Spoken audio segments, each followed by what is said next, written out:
নাগৰিক সমাজে যিসকল ব্যক্তিক মাতি আনে বা তেওঁলোকৰ যিটো মানসিকতা, সেই মানসিকতাত অসমৰ খিলঞ্জীয়া মানুহৰ স্বাৰ্থৰ গুণ নাই।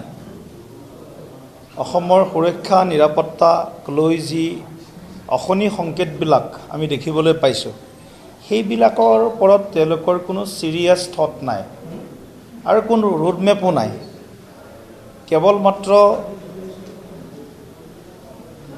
তথাকথিত মানৱতাৰ যিটো তেওঁলোকে শ্লোগান আওৰায়, সেই সন্দৰ্ভত আমি এটা কথাই স্পষ্টকৈ বহু বছৰৰ পৰা কৈ আছোঁ যে অসমখন কোনো বাংলাদেশী মূলৰ মুছলমানৰ চৰণীয়া পথাৰ নহয়।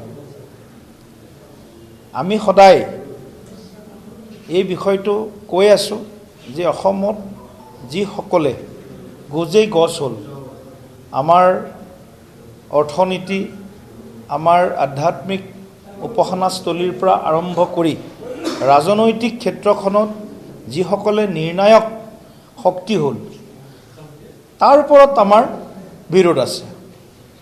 কোনো ব্যক্তিক কেতিয়াবা কোনোবা এজন ব্যক্তিক আজি শৰণ দি তেওঁক কিবা বিশেষ পৰিস্থিতিত মৰম কৰা কথাটো বেলেগ, কিন্তু তেওঁলোকৰ যিটো এটা ভয়াৱহ তেওঁলোকৰ যিটো ব্লু প্ৰিণ্ট, সেই ভয়াৱহ ব্লু প্ৰিণ্টটোক এখেতসকলৰ নাগৰিক সমাজ কওক, কিছুমান তেনেকুৱা পদ্মশ্ৰী হামিদা কি নাম আছিল তেখেতৰ, ছয়েদা, তেখেতৰ যিটো বক্তব্য, সেই বক্তব্য লগত অসমৰ স্বাৰ্থৰ বিৰোধ আছে।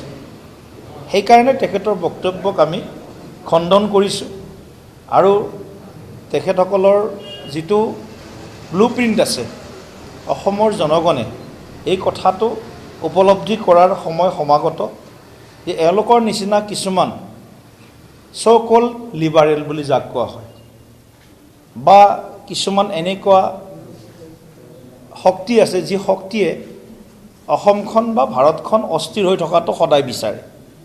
গতিকে এওঁলোকক অস্থিৰ কৰা ভৱিষ্যতৰ দিনত এওঁলোকৰ যিটো পৰিকল্পনা, তাক আমি বাস্তৱ হ'বলৈ দিব নোৱাৰোঁ।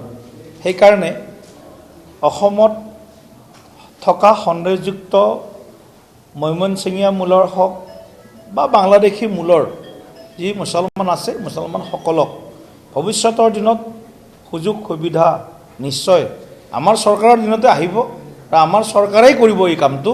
তেওঁলোকক অসমৰ পৰা বিতাড়িত আমি কৰিম।